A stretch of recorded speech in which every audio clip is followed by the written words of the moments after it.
عبادتیں انجام دی جا رہی ہیں، کس طرح سے پیادہ روی کے لیے جو کاروان نکلے ہیں اشیاق اہل بیت کے، آپ ان کو دیکھ سکتے ہیں کہ وہ چاروں طرف وہ مناظر کو بھی آپ دیکھیں گے کہ کیا حوصلہ ہے، جس کے اندر بوڑھے، بچے، خواتین، مرد حضرات، ہر ایج گروپ کا آدمی آپ کو آسانی سے مل جائے گا۔ تو قبلہ سب سے پہلے آپ کی خدمت میں سلام عرض کریں گے اور سید الشہداء کا پرسہ آپ کی خدمت میں پیش کریں گے۔ علیکم السلام ورحمۃ اللہ وبرکاتہ۔ میری طرف سے بھی تمام مومنین کو اور خصوصاً امام زمانہ علیہ السلام کی خدمت میں امام حسین علیہ السلام کا اور شہدائے کربلا کا پرسہ پیش کرتے ہیں۔ جزاک اللہ۔ قبلہ جس طرح سے ابھی ہم نے آپ کے محضر میں عرض کی اور اپنے ناظرین کے محضر میں عرض کی کہ اس وقت ہم دیکھ سکتے ہیں پورے مسجد کوفہ کے اطراف میں چاروں طرف یہی حال نجف اشرف میں تھا، یہی حال پورے عراق سے جتنے راستے کربلا کی طرف جا رہے ہیں، اسی طرح سے ایک جم غفیر، ایک سیلاب، انسانی سیلاب گزر رہا ہے۔ فی الحال اس وقت ہم مسجد کوفہ کی بات کریں گے۔ اس وقت ایک بہت بڑی تعداد میں عزاداران یہاں پر جمع ہیں۔ یہ کیسا جذبہ ہے، اس کی کیا وجہ کیا دیکھتے ہیں، کیوں؟ کیونکہ یہ بھی لوگ ہیں، ایک انسان کو بھی نیند آتی ہے، تھکن کا احساس ہوتا ہے، مگر نہ میں کسی کے چہرے پہ تھکن کے آثار دیکھ رہا ہوں، نہ نیند کے آثار دیکھ رہا ہوں۔ چھوٹے بچے بھی ہیں، معصوم بچے تک ہیں، بزرگ ہیں، وجہ کیا ہے؟ اعوذ باللہ من الشیطان الرجیم، بسم اللہ الرحمن الرحیم۔ قال رسول اللہ صلی اللہ علیہ وآلہ وسلم ان للحسین حرارہ فی قلوب المؤمنین لا تبرد ابدا۔ رسول خدا صلی اللہ علیہ وآلہ وسلم کا مشہور و معروف فرمان مبارک ہے کہ مولا حسین علیہ السلام کے عشق کی گرمی ہر مومن کے دل میں ہے جو قیامت تک ٹھنڈی نہیں ہوگی۔ یہی وہ راز ہے جو خدا کی طرف سے ہر مومن اور مومنہ کے دل میں حسین علیہ السلام کی محبت کا راز، جس کی وجہ سے نون سفر کی صعوبتیں برداشت جو کرتے ہیں ان کی کوئی تھکن محسوس ہوتی ہے، چہروں پہ آثار ظاہر ہوتے ہیں، نہ وہ اپنے آپ کو اس حالت میں اتنی گرمی میں جیسے کہ آپ نے ذکر کیا اور اتنی مشکلات جو زائرین کو خصوصاً واک کرتے ہوئے، پیدل چلتے ہوئے بعض اوقات پیش آتی ہیں، وہ گھر والا آرام میسر نہیں آتا، وہ اپنے وطن میں جو سکون اور ساری چیزیں ہوتی ہیں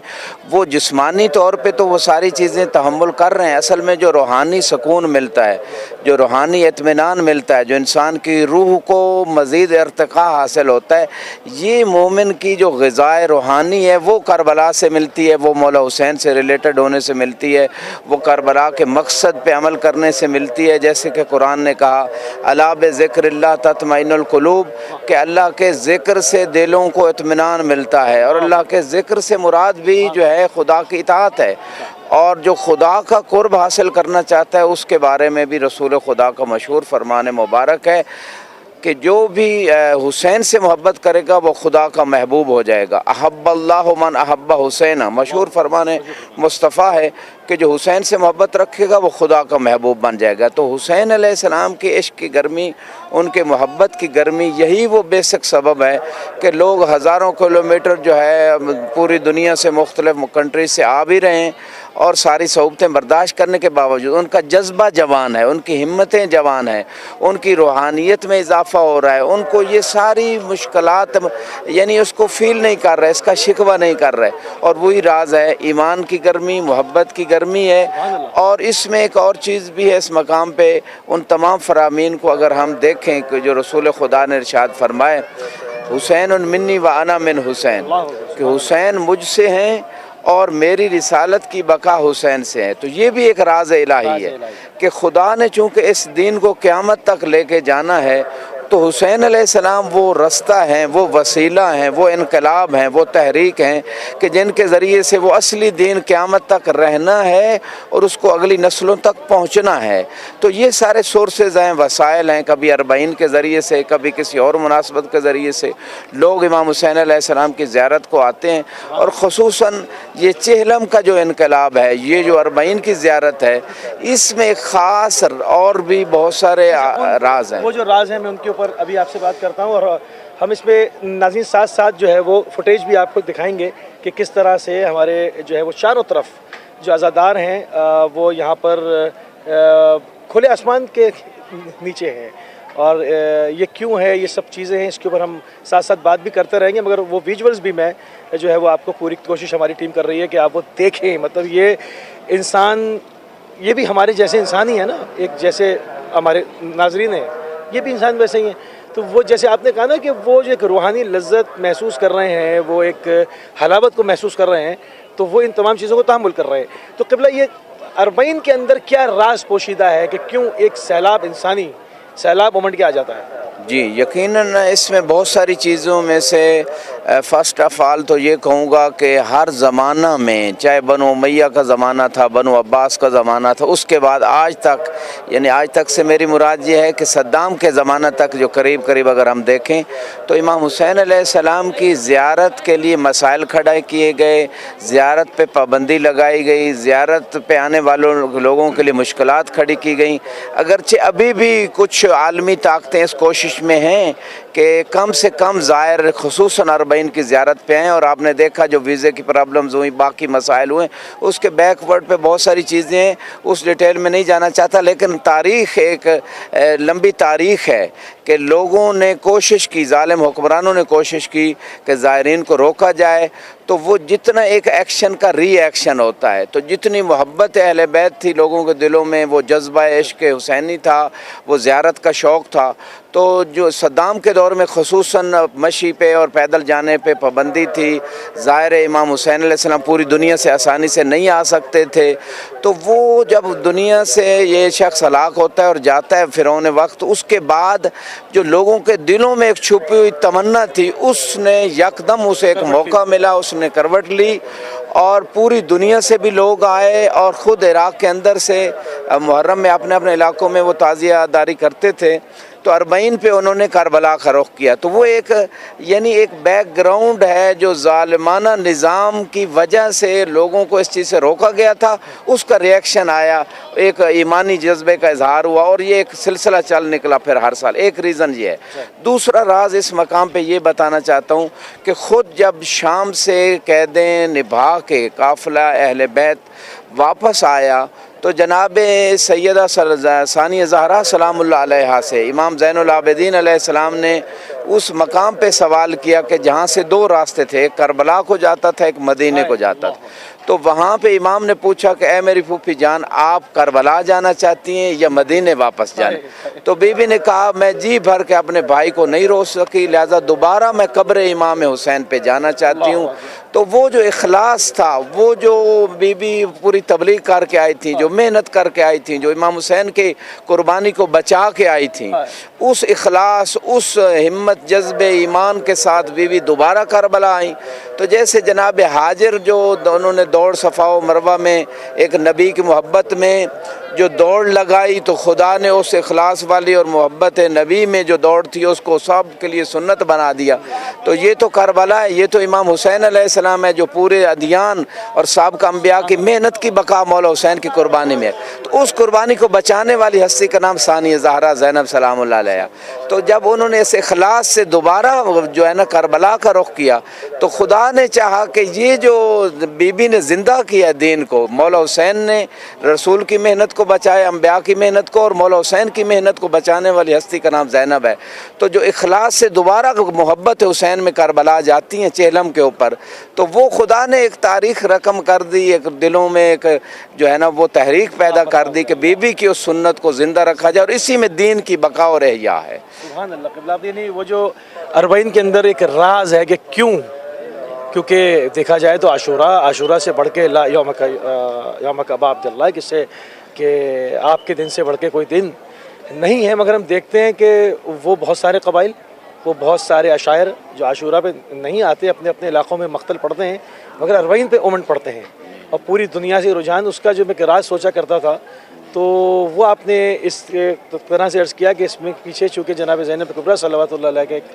کہ وہ پوری محنت ہے، وہ مجاہدت ہے، تو خدا نے ان کی اس محنت کو زندہ رکھنے کے لیے اس طرح جناب ابراہیم کی سنت کو زندہ رکھا، اس طرح شہزادی کی سنت کو زندہ رکھا. تو یعنی کہ اس میں تو پھر میں یہ دیکھتا ہوں کہ یہ پھر ہر سال اس میں اضافہ ہی ہوگا. اس حوالے سے آپ کیا کہتے ہیں؟ کیونکہ یہ چیز تو بڑھتی ہے پھر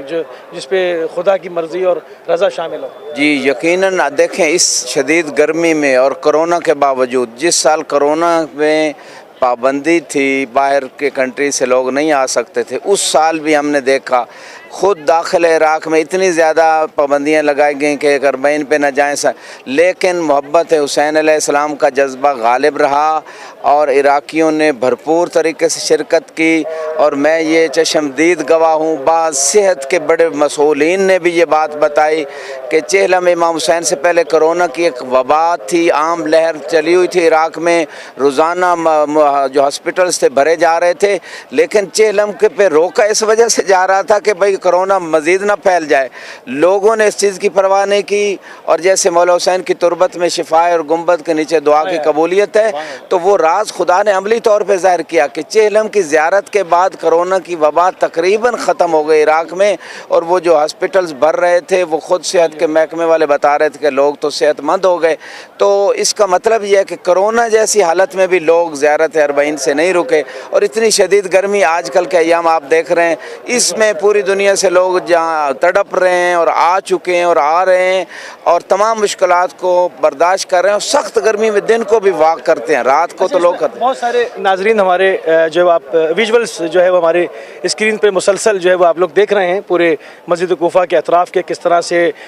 جو ہے وہ ایک چھتے کی طرح سے عزاداران مظلوم کربلا جو ہے وہ بیٹھے ہوئے ہیں، اور ابھی ہم مسجد کوفہ کے فضائل کے اوپر بھی قبلہ آپ سے بات کریں گے۔ تو بات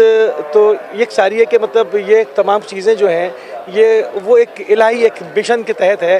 اب تھوڑی سی بات قبلہ یہاں پہ ہم کرتے ہیں کہ مسجد کوفہ جو ہے، یہاں پر جو لوگ اتنے آئے ہوئے ہیں، یقیناً اس مسجد کی کوئی ایک بہت بڑی فضیلت ہوگی کہ اہمیت ہوگی۔ ہم وہ چاہتے ہیں کہ ان فضیلتوں اور اہمیتوں کی طرف چلیں، مگر قبل اس کے کہ جس نے آپ نے کہا نا کہ گرمی کی میں بھی لوگ آئے ہوئے ہیں، مگر میں ٹی وی پہ ہم بہت سارے ایسے لوگ ہوتے ہیں جو کہ تاریخ جانتے ہیں، بہت سارے لوگ تاریخ نہیں جانتے، ہر ایک کا سبجیکٹ نہیں ہے، ان لوگوں کے علم میں اضافے کے لیے کہ یہ گرمی قبلہ کیا معنی رکھتی ہے۔ جب ہاتھ اور پیر قطع کیے جا رہے تھے اس وقت مومنین نہ رکے بنو امیہ اور بنی عباس کے ظلم سے۔ میں تو تھوڑا سا میں چاہوں گا اس پہ تھوڑی سی بات کر لیں، تاکہ یہ پھر گرمی وغیرہ کا تو پھر معاملہ مطلب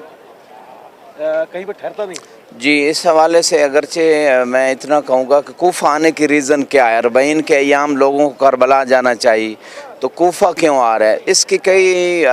ریزنز اور اسباب ہیں۔ ان میں سے ایک یہ ہے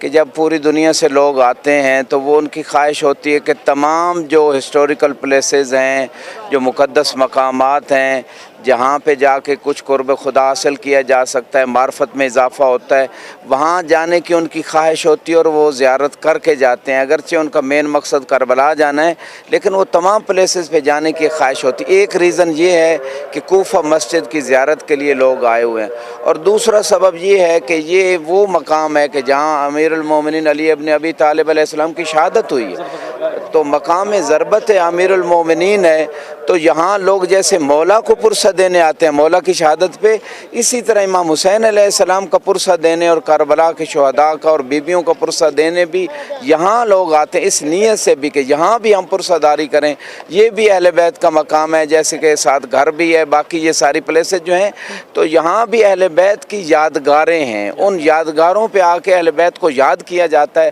اور ان کو پرسہ دیا جاتا ہے۔ یہ بھی ایک ریزن ہے کوفہ میں آنے کا۔ تھوڑے سے مسجد کوفہ کے فضائل پہ بات ہو جائے تاکہ پھر ہم بیت امام علی کی جانب بڑھ جائیں۔ جی، مسجد کوفہ جو بہت بڑی اہم ترین اسلام میں مساجد ہیں، جیسے مسجد حرام ہے کعبہ کے ارد گرد، مسجد نبوی ہے مدینہ کے اندر، اسی طرح مسجد اقصیٰ ہے بیت المقدس میں، مسجد کوفہ ان عظیم مساجد میں سے ہے جس کا تذکرہ روایات میں ہے، اور یہ وہ مسجد ہے جہاں نماز پوری بھی مسافر پڑھ سکتا ہے، اختیار ہے اسے، اور وہ قصر بھی پڑھ سکتا ہے۔ اور اس مسجد میں بہت سارے انبیاء نے آ کے نمازیں پڑھی، بعض روایت میں 1000 نبی اور ان کے اوصیاء نے یہاں کے عبادت کی ہے۔ اور ابھی بھی بہت ساری پلیسز جو مسجد کوفہ میں پوائنٹس ان کو اوپر باقاعدہ نشان لگائے گئے ہیں کہ یہاں رسول خدا صلی اللہ علیہ وآلہ وسلم جب معراج پہ تشریف لے جا رہے تھے، جی، وہ معراج پہ جاتے ہوئے آپ نے یہاں آ کے نماز پڑھی رسول خدا نے، یعنی اس مسجد کی اتنی اہمیت ہے، معراج پہ جاتے ہوئے بھی یہاں ٹھہر کے نماز پڑھی۔ اور مقام جبریل علیہ السلام ہے، باقی انبیاء کے اور ائمہ علیہ السلام کے مقامات ہیں، تو یہ وہ مسجد ہے کہ جہاں انبیاء نے عبادت کی ہے، ائمہ نے عبادت کی ہے، اور اس مسجد میں 2 رکعت سنت یا مستحب نماز پڑھنا 100 رکعت کے برابر اس کا اجر ہے، اور ایک فریضہ جو ہے نا انسان اگر انجام دیتا ہے تو ایک حج کا ثواب ملتا ہے، اور بعض روایات میں کہ 1000 رکعت کا ثواب ملتا ہے اگر ایک فریضہ جہاں پہ جائے۔ ظاہر کے لیے ہے یا جو یہاں روز رہ رہا ہے اس کے لیے بھی ہے؟ سب کے لیے عمومی ہے، چاہے جہاں جزاکم اللہ۔ بلکہ امام صادق، آپ کی بات سے امام صادق علیہ السلام کی مجھے ایک روایت یاد آتی ہے کہ یہاں کوفے کے رہنے والے شخص سے امام نے کہا کہ کیا تو مسجد کوفہ میں جا کے ساری نمازیں پڑھتا ہے؟ کہا مولا نہیں، میں تو ساری نہیں پڑھتا۔ تو امام نے فرمایا کاش اگر میں کوفے میں ہوتا تو میں ساری نمازیں مسجد کوفہ میں جا کے پڑھتا،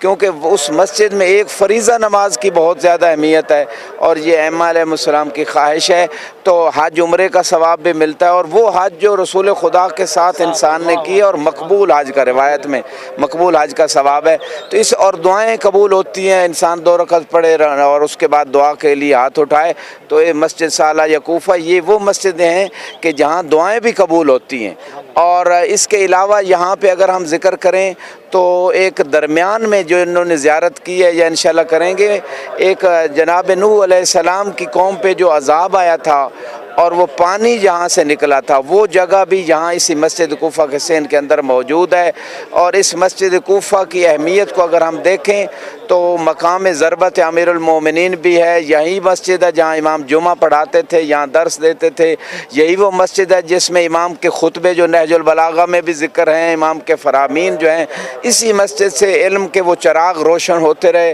جو امام کی زبان سے۔ بلکہ ایک مرجع سے میں نے سنا تھا کہ ابھی سائنس اور یہ ریسرچ ہو رہی ہے کہ سابقہ آوازیں جو ہیں ان کو کیچ کیا جائے اور اس کو جو ہے نا لوگوں کو سنوایا جائے، تو وہ کہہ رہے تھے اگر یہ ہو جائے سائنٹیفک طور پہ تو کم از کم ہم مولا کی زبان سے جو خطبے اس مسجد میں مولا نے دیے تھے وہ سن سکیں گے، تو اس کا ایک اپنا ہی روحانی لطف ہے۔ تو یہ ساری برکات ہے اس مسجد کی، لہٰذا انسان کوشش کرے۔ بلکہ یہاں پہ مجھے امام زین العابدین علیہ السلام کا واقعہ یاد آتا ہے کہ ایک شخص نے امام کو مسجد کوفہ کے دروازے پہ دیکھا تو حیران ہوا، اور یہ اس وقت کا زمانہ نہیں ہے کہ جب آپ قید ہو کے آئے، بلکہ اس کے بعد کا زمانہ ہے۔ تو حیران ہوا، مولا آپ تو مدینے میں تھے تو آپ کوفہ میں کیسے اجازت امامت سے یہاں آئے؟ تو امام نے ایک ہی جملہ کہا، آپ دیکھ نہیں رہے میں مسجد کوفہ کے سامنے کھڑا ہوں تو میں یہاں نماز پڑھنے کے لیے آیا ہوں۔ یعنی اتنی اہمیت ہے کہ امام مدینے سے کوفہ آتے ہیں اجازت امامت سے۔ اور بعض روایات میں کہ اگر انسان سفر کا ارادہ رکھتا ہے اور اسے خرچ بھی کرنا پڑے تو مسجد کوفہ کا ارادہ کرے۔ یہ وہ جگہ ہے کہ جہاں جو اب جیسے میں نے عرض کیا ملائکہ، بلکہ بعض روایت میں ملائکہ اترتے ہیں اس مسجد میں اور اس مسجد سے متبرک ہوتے ہیں۔ تو عبادت کی جگہ ہے، دعاؤں کی قبولیت کی جگہ ہے۔ خود امام علیہ السلام کا وجود اس مسجد میں رہا، ان کے مقدس قدم لگتے رہے، تو بابرکت مسجد ہے اور عظیم مسجد ہے۔ بہت ہی خوبصورت قبلہ آپ کے ساتھ گفتگو کا سلسلہ جو ہے وہ جاری و ساری۔ اس وقت مسجد کوفہ کے سامنے ناظرین ہم کھڑے ہیں اور آپ ویژولز بھی دیکھ رہے ہیں کس طرح سے پوری قوم عاشقان اہل بیت علیہ السلام اس وقت بچے، بوڑھے، جوان، خواتین، حضرات سبھی جو ہے وہ موجود ہیں۔ ہم نے اس پر بات کی مسجد کوفہ کی اہمیت کے اوپر، اس کی قدروں کے اوپر، لوگوں کے اس زندہ جذبے کے اوپر، اس حسینی انقلاب کے اوپر، اس زیندبی انقلاب کے اوپر۔ اب ہم تھوڑی سی بات کریں گے اور جناب مسلم جو اندر جو شخصیات یہاں پر مدفون ہیں جن کے ذریعہ ہیں، جناب مسلم ہیں، جناب ہانی ہیں، جناب مختار ثقفی ہیں، ان تمام اس کے اندر جو اور ہسٹوریکل چیزیں ہیں جو ذریعہ ہیں ان کی کیا تاریخ ہے، اس کے اوپر جو ہے وہ ہم ابھی آپ کے سامنے ان تمام چیزوں کو لے کر آنے والے ہیں۔ تو ناظرین ہماری گفتگو جو ہے وہ آپ کے محضر میں ہو رہی ہے اور ہم نے اس کے اوپر بھی قبلہ کے ساتھ بات کی کہ مسجد کوفہ کی فضیلت کیا ہے، اس کے معاملات کیا ہیں، کیوں اتنی تاکید ہے، اور یہی وجہ ہے کہ عوام الناس کے اندر یہ تمام چیزیں معروف ہیں کہ وہ اس کو اتنی اہمیت دیتے ہیں۔ اور یہاں پر آپ دیکھ رہے ہیں کہ اربعین کے موسم میں جو ہے وہ ایک جم غفیر ہے جو کہ اس مسجد کو گھیرے ہوئے بیٹھا ہوا ہے، عبادت ہو رہی ہے، اور اور مشی کرنے والے جو حضرات ہیں، جو خواتین حضرات ہیں، بچے ہیں، بوڑھے ہیں، ان کے جذبے کو سلام پیش کرنے کے لیے، ان کی اس کو خراج تحسین پیش کرنے کے لیے، خراج عقیدت پیش کرنے کے لیے ہم نے اس کے جو پیچھے سربستہ راز ہیں کہ 40 کا معاملہ ہے کیا، کیوں اس کے اندر اتنا جوش اور ولولہ ہے، وہ ہم نے قبلہ سے جانا۔ اور اب ہم بات کریں گے مسجد کوفہ کے اندر ایک اور جنبے کی کہ یہاں پر جو ہے ہم دیکھتے ہیں کہ جناب مسلم بن عقیل جو کہ سفیر امام حسین علیہ السلام ہیں، ان کا جو ہے وہ حرم ہے، اور ہمارے پیچھے آپ طلائی گنبد، سنہرا گنبد چمکتا ہوا دیکھ رہے ہیں، بلند و بالا گنبد دیکھ رہے ہیں۔ ہاں، آج وہ دارالامارہ نہیں ہے، آج اس کے کھنڈرات کے نشان موجود ہیں، جو کہ اس کے ظلم کی اور اس کے تباہ ہو جانے کی اور اس کے ظلم کے خاتمے کی نشاندہی تو کرتے ہیں، مگر جناب مسلم کے اوپر جو ظلم ہوا، اس پر جو خدا نے ان کو جو صلہ دیا، وہ آپ کے سامنے، آپ کی آنکھوں کے سامنے 14 سال گزرنے کے باوجود جو ہے وہ اس وقت 1382 سال گزرنے کے باوجود اس وقت جو ہے وہ ایک بلند و بالا قبہ اور مرجع خلائق ہے۔ صرف جناب مسلم ہی نہیں ہیں، جناب ہانی بن عروہ بھی ہیں اور امیر مختار ثقفی بھی۔ ہم قبلہ سے جانیں گے کہ ان تینوں جو بابرکت ترین شخصیات مسجد کوفہ کے اندر ہیں، اس حوالے سے تاریخی حقائق ہمیں کیا کہتے ہیں۔ جی بسم اللہ الرحمن الرحیم۔ جیسے کہ آپ نے بیان کیا کہ جناب مسلم کی عظمت یقیناً اہل معرفت پہ مخفی نہیں ہے، بہت عظیم شخصیت تھی، جن کے بارے میں امام حسین علیہ السلام نے جب کوفہ والوں کو خط لکھا تھا اور جناب مسلم کو سفیر بنا کے بھیجا تھا، تو آپ نے فرمایا تھا انی باعث الیکم ثقتی ابن امی و اخی مسلم ابن عقیل، کہ میں آپ کی طرف ایسی شخصیت کو بھیج رہا ہوں جو میری بارگاہ میں بہت موثوق ہیں، باعتماد ہیں، اور میرے چچا زاد بھی ہیں اور میرے ایمانی بھائی ہیں۔ میں سمجھتا ہوں اس سے بڑا ٹائٹل جناب مسلم کے لیے نہیں ہو سکتا کہ سیدہ شباب اہل الجنہ ان کو کہہ رہے ہیں کہ میرے ایمانی بھائی ہیں۔ بلا تشبیہ اگر میں یہ کہوں، یہ معتمد خاص بھی ہیں اور ایمان میں بہت بلند درجے پہ ہیں نا جناب مسلم، کہ ان کو اپنا بھائی، ایمانی بھائی کہہ رہے ہیں۔ جیسے کہ رسول خدا صلی اللہ علیہ وآلہ وسلم نے مولا علی علیہ السلام کو جب مواخات کے مقام پہ جس کا جتنا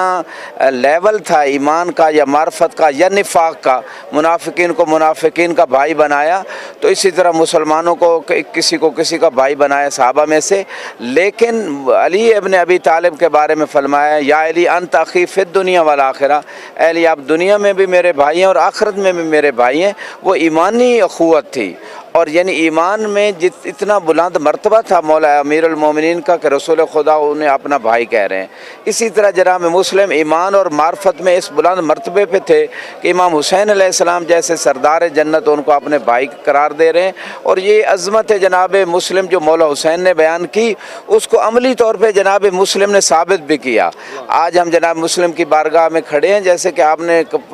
یہ بات ذکر کی کہ وہ ظالم جنہوں نے ظلم کیے تھے اور بڑے بڑے ان کے محلات ابھی وہ کھنڈر بن چکے ہیں اور لوگ ان سے عبرت لے رہے ہیں، اور دوسری طرف جس مظلوم نے صبر کیا، جس نے مقصد کے لیے اپنی جان قربان کی، تحریک کربلا کے لیے، دین کی بقا کے لیے، وہ آج بھی زندہ ہے اور قیامت تک اور قیامت کے بعد بھی زندہ ہے۔ اور قرآن میں وہ بات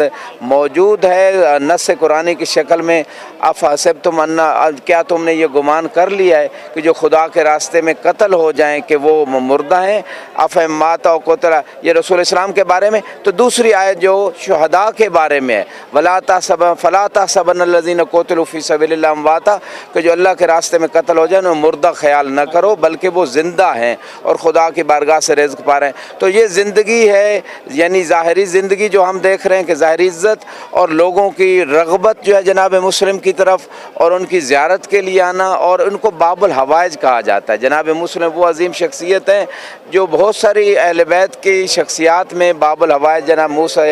ابن جعفر مشہور ہیں، جناب علی اصغر میں سب باب الحوائج ہیں، لیکن خصوصیت ہے جناب مسلم کو بھی کہ اگر لوگوں کی کوئی حاجت پوری نہ ہوتی ہو تو جناب مسلم کی بارگاہ میں آ جاتے ہیں۔ تو یہ عظمت ہے جناب مسلم کی، اس سے بڑھ کر اتنے دامن وقت میں گنجائش بھی نہیں ہے۔ اسی طرح جناب مختار کے حوالے سے اگر ہم بات کریں تو یعنی ان کا دفن ہونا جناب مسلم کے جوار میں، یہ بھی ایک عظمت ہے جناب مختار کے۔ مختار سے ہر منافق جلتا کیوں ہے؟ جی میں سب دل میں بیماری ہوتی ہے، قطری،